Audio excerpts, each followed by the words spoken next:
Right, we continue today with the last installment of the Apostolic Canons, which I can see has caused great excitement among many people, but nevertheless, the people actually here actually value them more than people may be thinking online.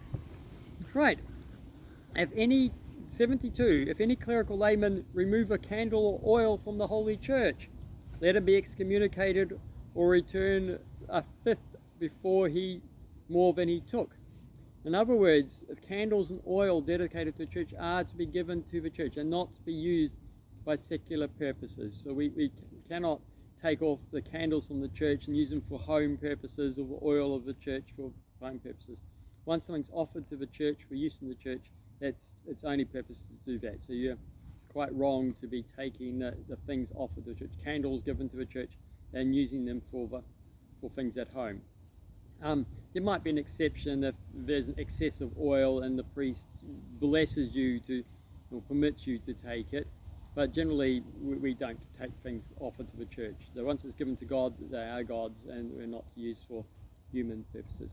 How about candles that you can buy from churches and then can you take them home then? Oh, the ones in the church. Yeah. Generally, if you buy it in the church, you should use it in the church. Okay. Just offer it in the church. You shouldn't be taking it home for there, unless it is sold to be taken home. Like there's a church shop out the back, and you can buy candles to be used at home. That's fine. But if it's like the candles when you go into the back of a church and they've got a whole range of candles and they're used for offering, for prayers, for the departed and the living in the church. So you only use those ones in the church.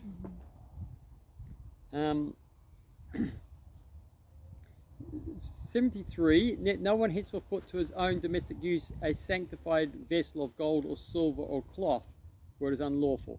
In other words, if we use a chalice or the Holy Eucharist or a paten, or sometimes in the Russian church you'll have a little cup for drinking wine after communion. These can't be used for domestic uses. I'm not allowed to go and use a chalice to have a cup of wine at home in the church with a paten to have my meal on the paten. Once it's for the church, yes, I can see them nodding and shaking their heads as how terrible it is, and there's a canon actually forbidding this. So once the utensils are used for church purposes and not to be turned to secular purposes.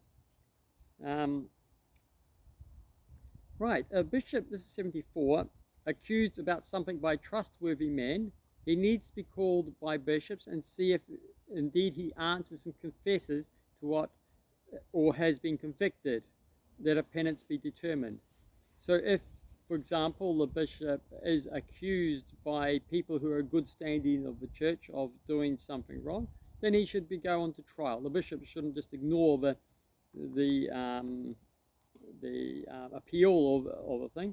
And this is very important. Again, we've seen so many times of abuse and all the rest of these things, that if trustworthy people, in other words, people good standing and not thieves and liars and swindles, but otherwise well respected in the community, say, hey, I've got a problem with this bishop, there's something not quite right, then the bishop should hear it. The bishop should take it into account of what is and actually try it. Doesn't mean that he's found guilty, but that they must take action. They mustn't just push it aside and leave it.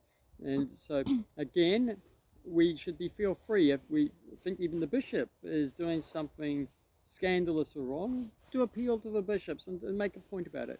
And this is important. As I say, in the modern times of safeguarding things, not doing this has caused lots of problems. And the church in itself opens the door for this, that the bishops need to act when these things come. So if worthy people come on and say, hey, look, we've got an issue, it needs to be dealt with. And the canons affirm this. And if we keep these canons, a lot of these problems wouldn't arise because we would deal with them quickly and early. And it's by disobedience to these things where we don't. Oh, no, sorry, the bishop's fine. He's one of our boys' club. We don't want to cause him a hassle. Then this allows openness for abuse and stuff. Sadly, even clergy can fall into sins and temptations. So, that's not honor them. We respect the honor of the office, but we just recognize they're human beings and they can slip as well. And if he is called, does not obey, let him be called a second time, sending 2 bishops, as it says in the Gospels. You make an appeal once, and then 2 make an appeal. And even if he doesn't obey, let him be called a 3rd time, the 2 bishops sent to him. And if he again despises him but not answering, the synod declare against him those things thought best, that he is not to gain dignity by evading. So a bishop can't sort of avoid the trial if he, but they should give him plenty of opportunities to come there, just in case he's busy or something. So there's 2 or 3 times, but if he's trying to dodge it or avoid it, they pass the sentence on as they think best on the evidence there. But a heretic, Canon 75, cannot be used as a witness against a bishop. But neither only one believer, for the mouth of 2 or 3 witnesses shall be established every word. So don't be surprised if you're the only person that's come up made an accusation that. Now, even if it's true, we don't pursue it unless it's by 2 or 3 witnesses. That is to protect people from scandals and people having bad forms, even if you are not doing that.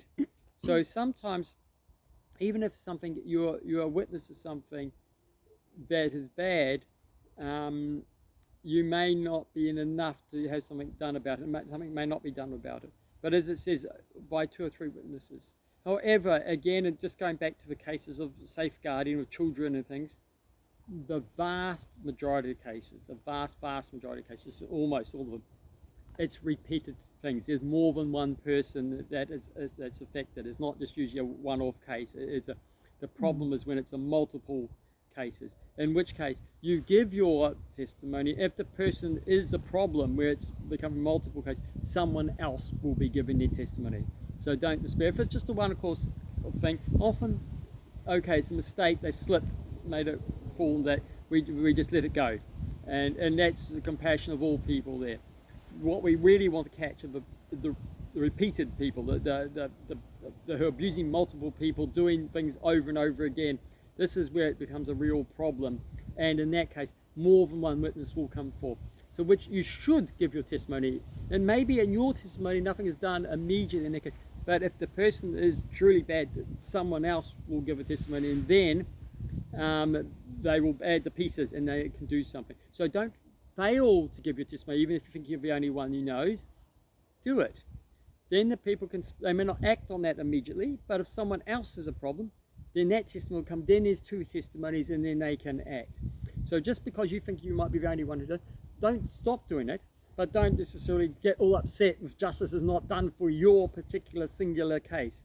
Often in that case, it's actually better just to forgive and forget. Otherwise you can have, because the clergy and stuff are weak and they do slip every now and again, and we don't necessarily want to slam them harshly in there and make it impossible for them to be human.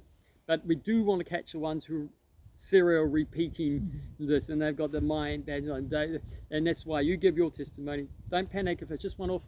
Praise God, that's not a massive problem. But if it's carrying on, other people will give their testimonies. So it just isn't a case of safeguarding the law. It's the same in the church. Give your case. Don't necessarily expect that something magic happened there, but if it's a problem, it will come up again, and then it will be dealt with.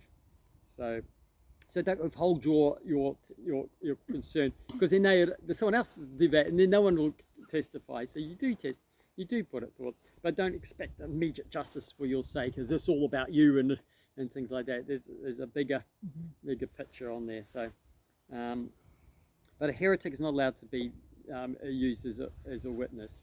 It's only people in the church. If there's no necessity for a bishop vouchsafing to a brother or to a son or to a relative to ordain whom so he desires to the dignity of the episcopate, for the heirs of episcopus to be made is not right.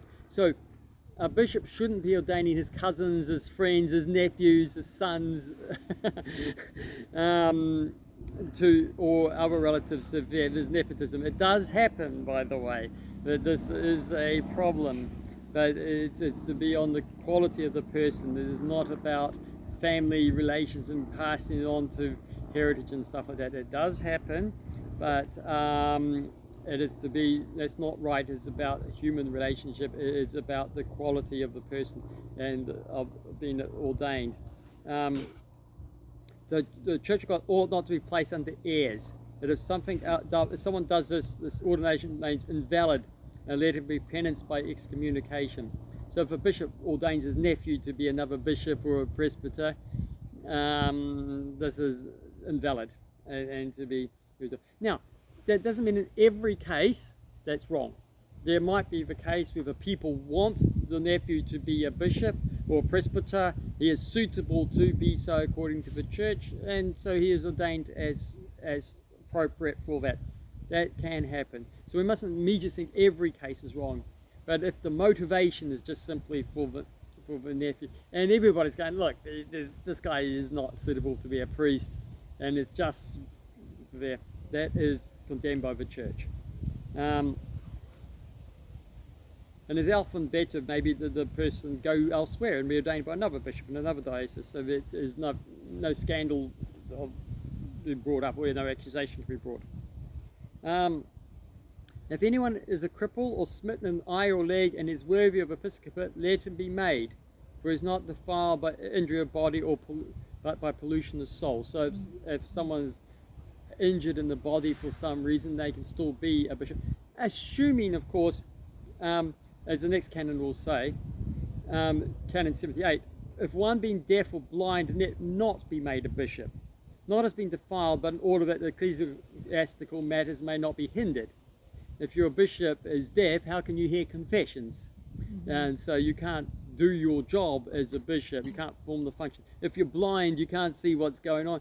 Again, you can't perform your duty. If you've got one eye, you can still see well enough. You can do it. But if you're totally blind, you're incapacitated from the activities of a bishop. You might be perfectly worthy otherwise, not because you're defiled, but because you just simply can't do the function. Remember, offices are functions to help the people.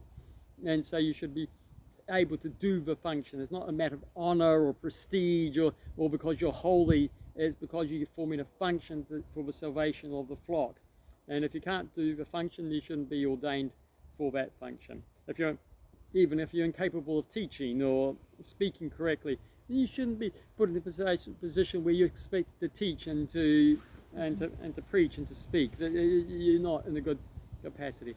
Though sometimes, like Moses, you might have a bit of a stut, and God still puts you there and helps. But again, he got his brother to help him. So, but yeah, so it's a function that needs a certain capacity. But there is, because I got a broken leg or a slightly squeaky thing, or my face is a bit distorted or something like that.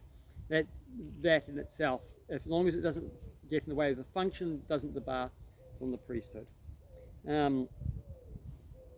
If anyone has a demon, let him not be made a cleric, neither pray with the faithful, or being cleansed, let him be received and made worthy. Let him be made. So if someone's demon possessed, we should not be ordaining them to the clergy. We shouldn't even let them stand among the congregation to pray with the faithful, because they're likely to manifest and cause all sorts of mayhem. But yeah, definitely not to be one of the clergy. How do you determine that? I miss different ways, but usually if they start screaming and yelling and kicking off when they see the relics of the saints or holy things come around, they're demon possessed. Anointing. If you anoint them with oil and they start to react. In Russia, they would test by giving them, placing in front of them nine cups of just normal water, and then one of holy water, and they don't know which one. 9 cups of holy water and one of normal water, and they will pick the normal water because the demon has grace. Yes. So there's little tests you can do to find that out. Yeah. Okay, so right, and Canon 80, it's not right that anyone coming out of a Gentile life and being baptized or out of an evil way of life be immediately ordained a bishop. It is not right for one not yet exhibiting experience to be a teacher of others, except where this happens according to the grace of God. So generally, once someone is, the general principle, someone converts to Orthodoxy from somewhere, they shouldn't be made immediately a bishop, and certainly, and even clergy. They should wait a number of years to test the stability of a faith. They shouldn't immediately become teachers. This opens up way to pride and things very quickly. And you see that some converts, and especially in the modern world, we have a problem. Yeah, people convert across, and they think they do online teaching and teaching. This is a big problem. And if you convert to Orthodox faith, you should be silent for a while. You should. There is no ecumenical teachers. The lay people have no right to teach publicly in any case. Only the bishop and the presbyters have a right to teach, and the bishop has only right to teach in his diocese, and a presbyter only in his parish. I have no universal right of teaching. When I do videos like this is for my parish and it's put on my parish website. I am not pretending to be a universal teacher. Other people want to listen, okay, but I can only speak and teach according to my parish. It's not for me to teach widely, or I can ask the questions. If someone asks me a question, I can answer that question, but it's not the universal teacher. As a presbyter who has the grace of teaching on me, in my ordination, I have the grace of God to teach, let alone a layman who has no grace to teach in the church. So we've got to be very careful of this, to set ourselves up as teachers. How about immediately. the theologians? How about theologians? The theologians are laymen. There is no theologians other than the presbyters, the bishops of the teachers of the church, and perhaps the enlightened monks who are deep in the theology, the desert fathers who speak according to the ascetical life and ways of the ascetical life, and what they know, not so much on the theology, but on the ascetical way of life, and with theology as it pertains to their knowledge. The lay theologians, this is a modern idea of somehow theology can be an academic pursuit, which is not enlightened by the teaching of the grace of the presbytery or the episcopate, or enlightened by the ascesis of the monastic who spent many years in ascetic troubles. So this type of theologian is a modern thing, and it's an academic thing. There can be some use for them and some place for them to some degree, but it should be like assisting the priests and maybe helping certain topics with it in a seminary. They can teach a little bit on their specialty, but in a public sense, no, we don't have any order of theologians in the church. The teaching is done by the grace of God, by the ordination of the priesthood. That gives you the grace to teach. There is no grace for the layman to teach publicly. However, those skilled in theology can teach in private if you ask them questions and stuff. And even, as I said, for me as a priest, if someone in the US wants to do a video with me and ask me questions in my capacity as a priest, fine. You could do a talk with a theologian privately, and if you want to video it, whatever.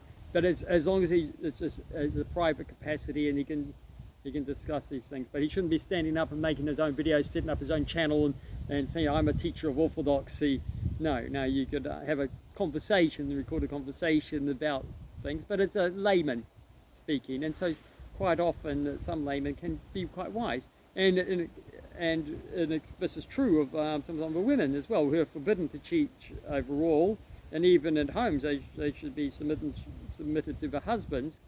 But if there are some like Macrina, who was the sister of, and Basil says she's a teacher, and so in private they would ask her, and she would give very wise things. She knew a lot. She was very strong in theology and able to answer their questions. But they do it in private. She doesn't go out publicly. She doesn't write books and things like that. She's not preaching, but in private she has great wisdom, and people go to her and speak. So sometimes laymen can have great knowledge and very useful to teach.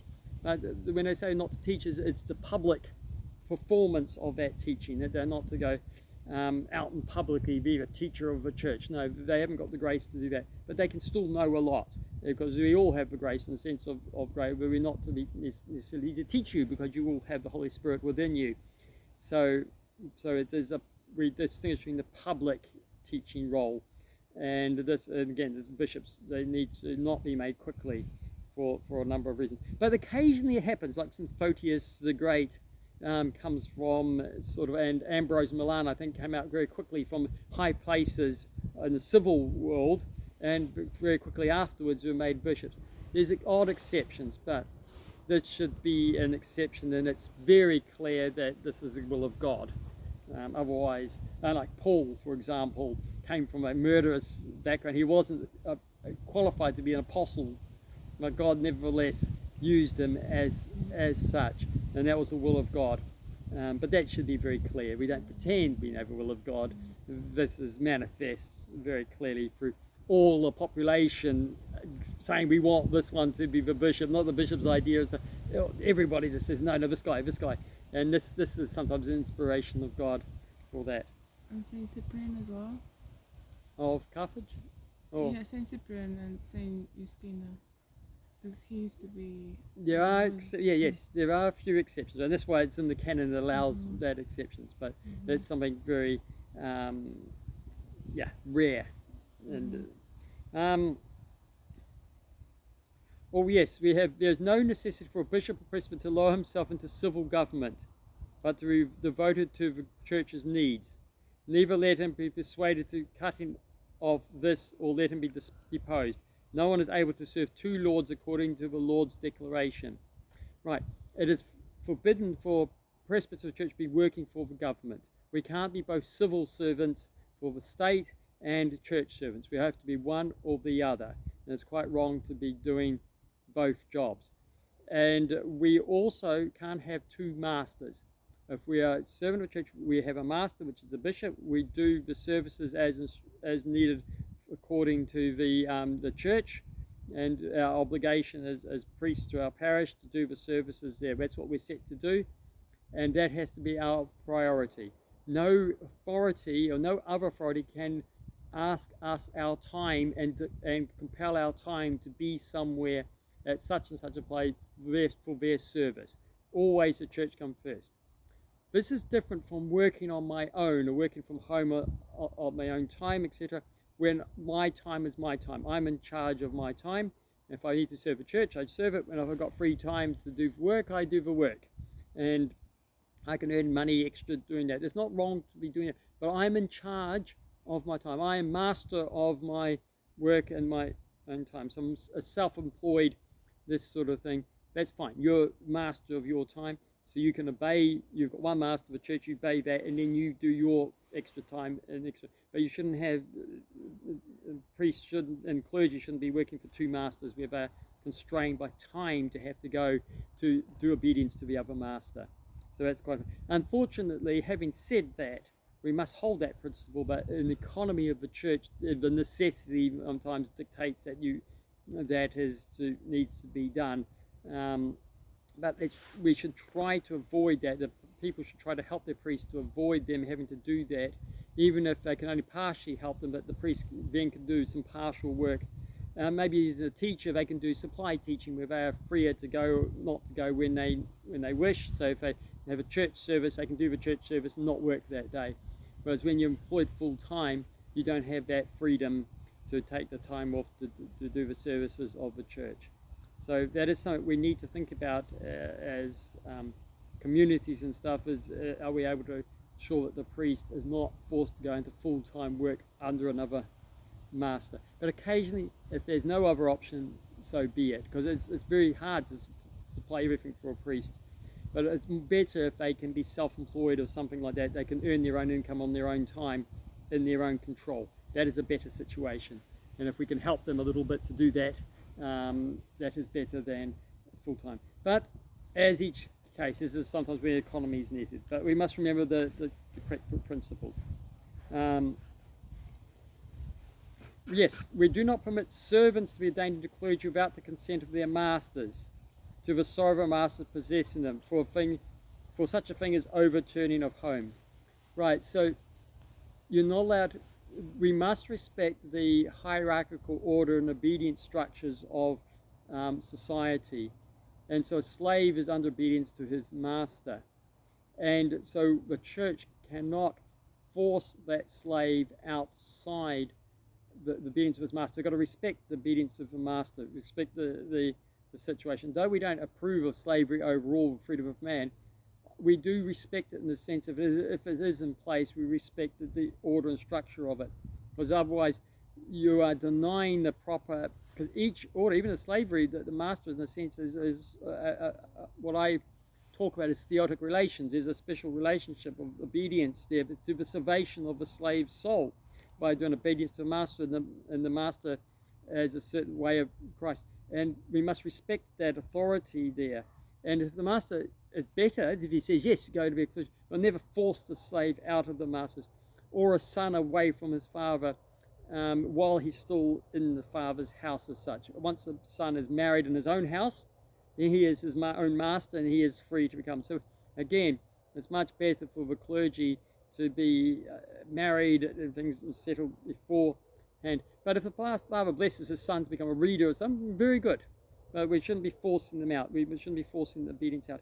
And this is why deaconesses in the church were never ordained unless they were actually widows or nuns.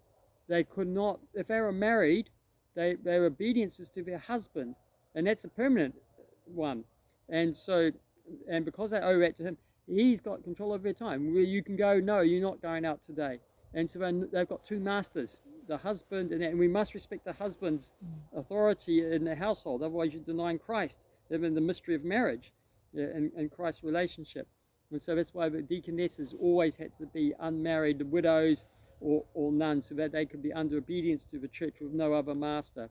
And we respect the relationship of the father. We don't put pressure on the husband, say, let the wife go. No, and even if he's happy to do it, we still say no, because we don't want to put the situation. He has to have his authority with his wife, and we don't want to undermine that or cut that off or force him or persuade him. If he wishes, he's got to be free to say no in that. Otherwise, you're denying his authority. Even if he's willing, he's still got to have that freedom, saying we don't want, you can't ordain him if he's got that freedom to say no.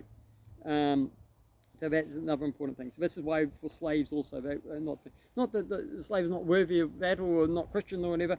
It's to remain the proper hierarchical structure. And these hierarchical structure, organization, of obedience are important to our salvation. Why?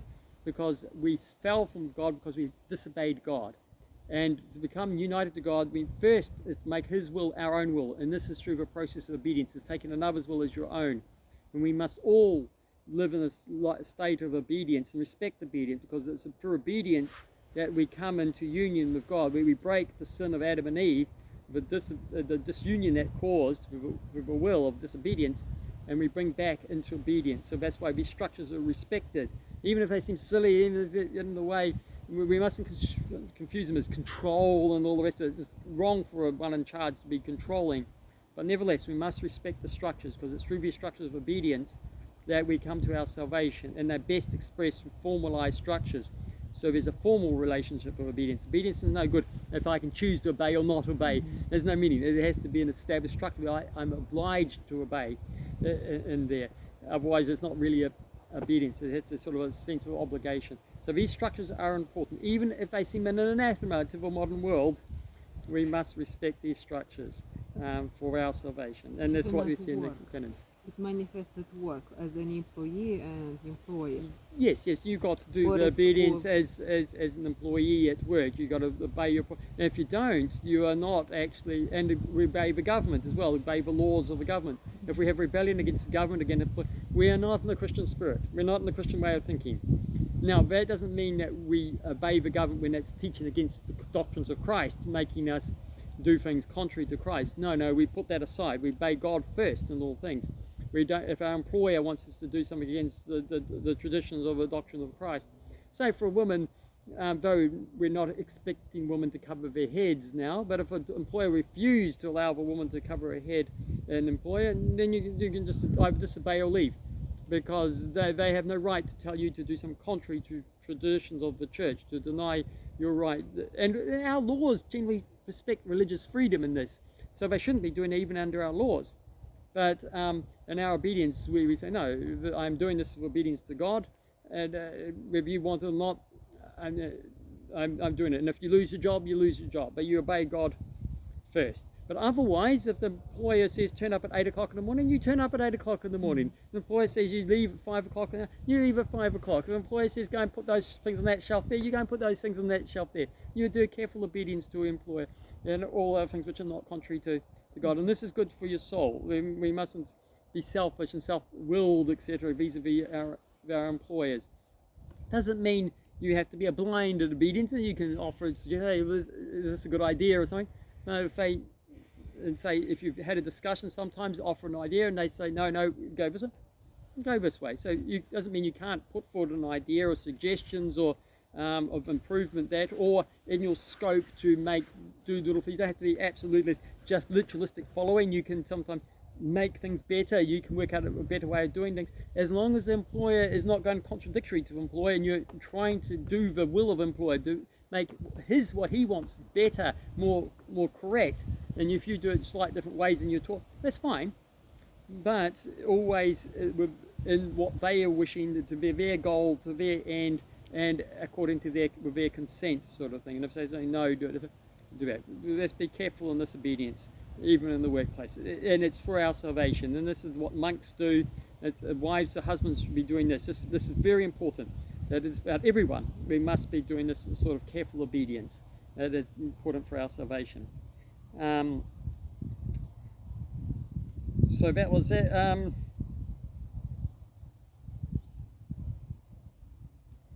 So if someone's like Onesimus, who was, Paul even does in his writing, he writes a letter to Philemon, please let him go, he's such use to us, but he always respects the master.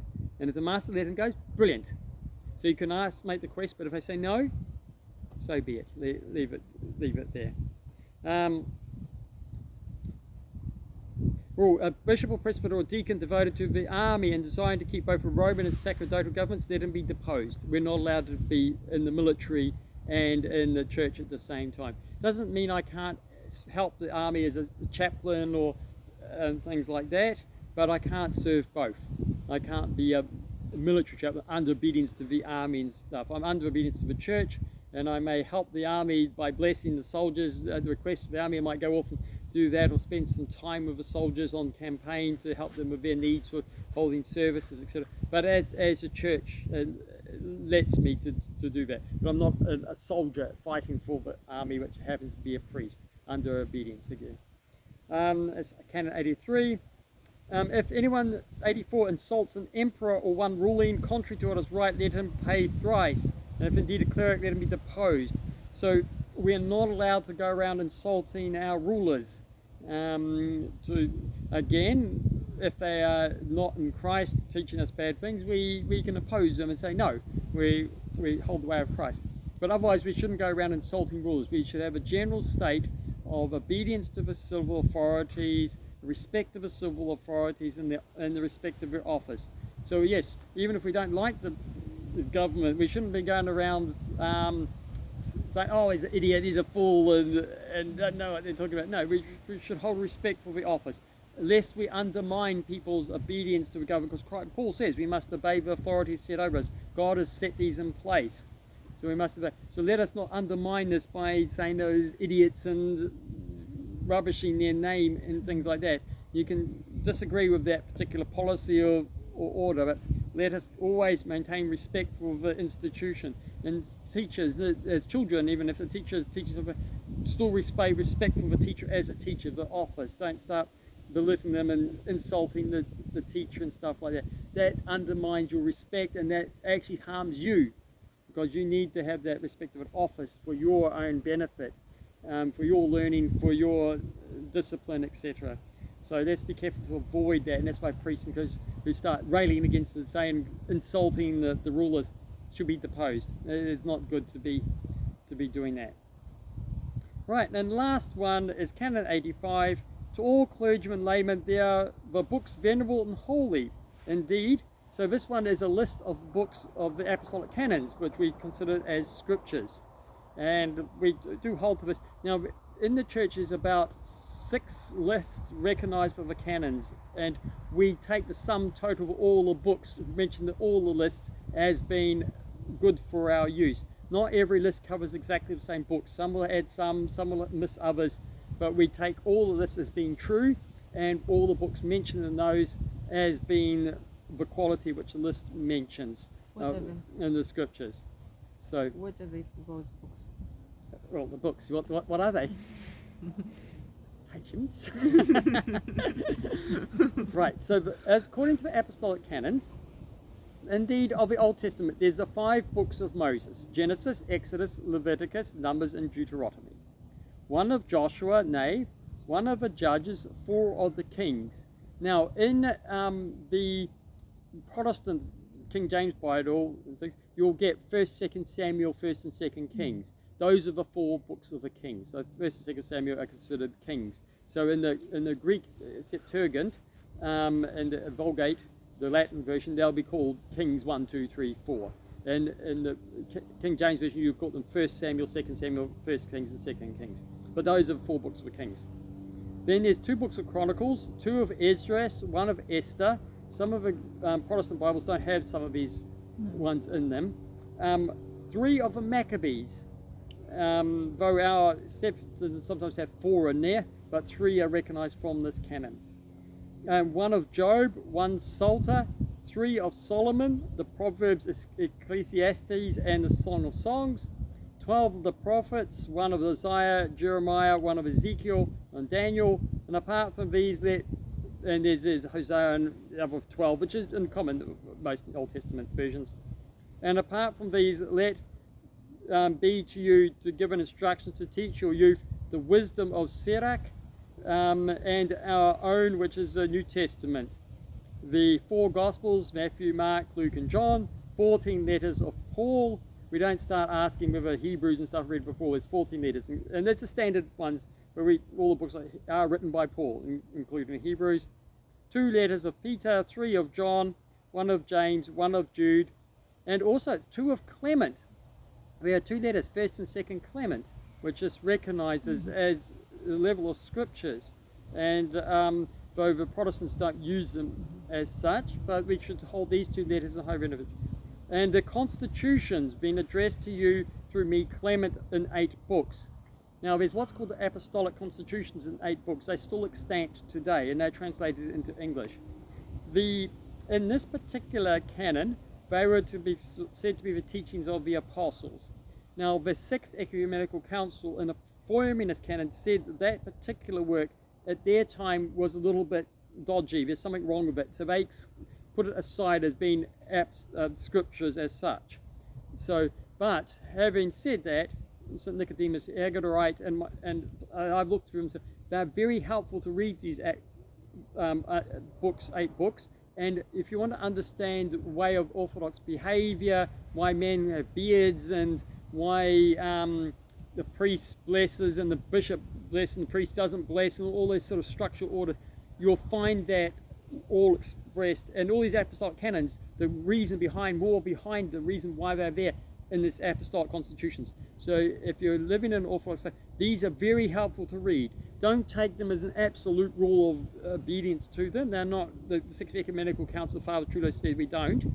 But nevertheless, when you read them, you have a good sense of the way of understanding behavior, the way we do things as Orthodox, the customs and things. You'll get a lot from them. So if you want to understand Orthodox way of thinking and the piety of the people, etc., the way the priests and ordered and structured, you'll learn a lot from these books. So I highly recommend them. And there's not much in them that I can see any problem with now. So don't take them absolute obedience, but they're very helpful to read. And there's no necessity to publish on all account of mysteries in them, and the Acts of the Apostles that add on there. So that is the end of the Apostolic Canons. So that will be our little digression on that. And next week, or next time, we shall go on to the 2nd Ecumenical Council. And I'm not sure if I'll do all canons of the Church at all times, but these ones are particularly helpful as the basis from which all other canons are consistent and built upon. All right, well, until next week. And there's any questions? Right. Thank you. See you next week, God willing.